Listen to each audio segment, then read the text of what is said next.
so much free content out there. And then when we're asked to pay $3 or $4 a month, it's like, well, what? You know? Do you know, how do you approach that? It was obviously a conscious decision to put it on YouTube, but is that something that's different moving forward in terms of, you know, want to get my stuff out there for people to watch without worrying about them paying for it, or no, it's time I get rewarded for this type of stuff? For me personally, I'm not a businessman. Like, I'm very, very, very bad at business. I think I will always be a starving artist. I've just never, it never really computes with me. And it would be easy for me to say like, oh, I don't care about money and these things, but it's like, that's not true. I just don't have a good business mind. And so when people are like, oh, like, why didn't you monetize that? Or why don't you sell this? I'm like, I either the answer is I'm lazy, or I don't know how to do it and I'm lazy. Right?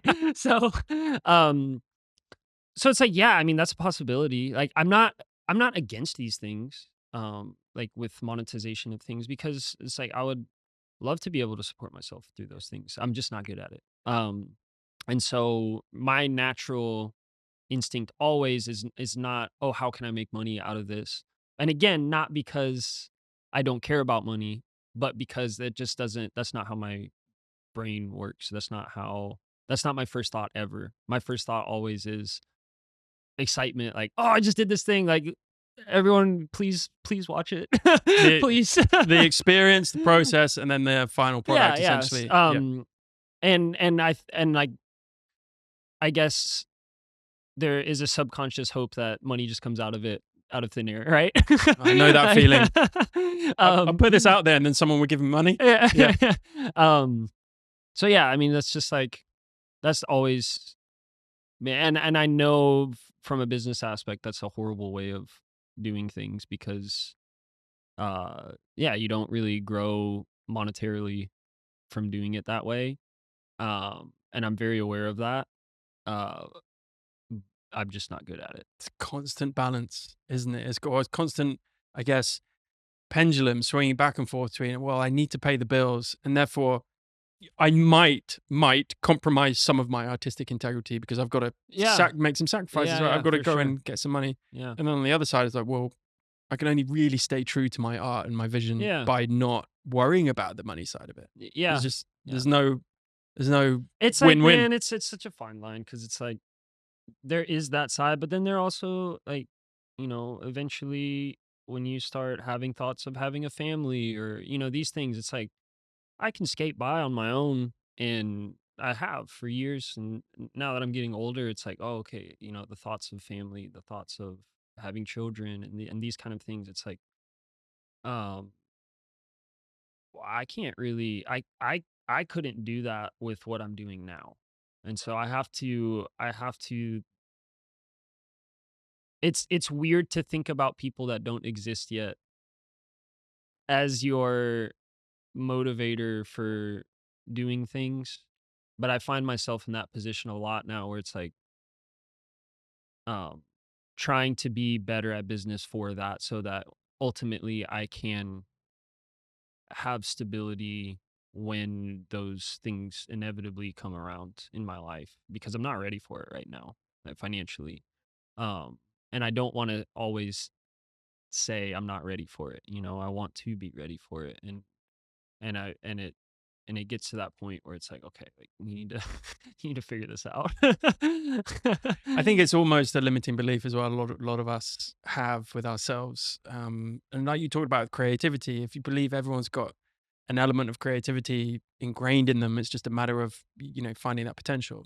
Same with general business skills, right? It's, there's no one that can't do it. It's certainly not someone who's of decent intellect and traveled the world and met so many people, and it's just maybe trying to tap into that a little bit more.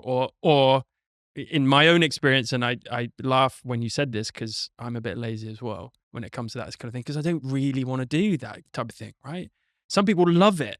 Some people love going to get deals and money and making the next buck or making the next deal and I pitch and love getting the deal. You yeah, know? yeah, The process of it though, nah, man.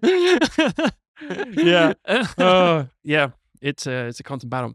Speaking of deals, was Angelita the kind of birth of your book idea? How do they relate? Tell us about the book. Um, kind of. So when I did that, I think it's like two separate sides of wants for me, like as far as career goes. So it was like when I did the film, it was like I really want to get into film. I want to. Uh, I've never done it before. I want to try something new. I want to see if I can do it. And then I did it, and I was like, wow, I really enjoyed doing that. And I would like to do this more. And so that was that. And then also because I had such a deep appreciation for the cenotes that I was diving in, and I was just like, some of my favorite pictures I've taken here. Um, and so then the same kind of thing I was telling you earlier. Okay, so I have all of these images that I've been taking. At that point, it was like over a year, and then I was like, this would be a great opportunity to maybe make a book because I've always thought about making a book, but I've never really found a way to make a book where it made sense to make a book in the sense of I have pictures, but from just kind of all over the place, and it's just kind of scattered. And even though I have a very scattered brain, I like if I'm making something to make sense. So to me, it wouldn't make sense to have a book with just like random photos that I've taken.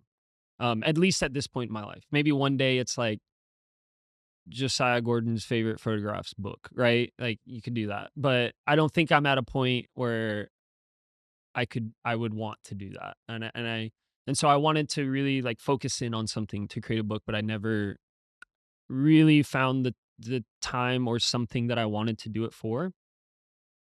And then when I was in after I had finished the video project, I was like, oh, like I have so many pictures of the cenotes. I should just keep doing this and I can make a book out of it easy.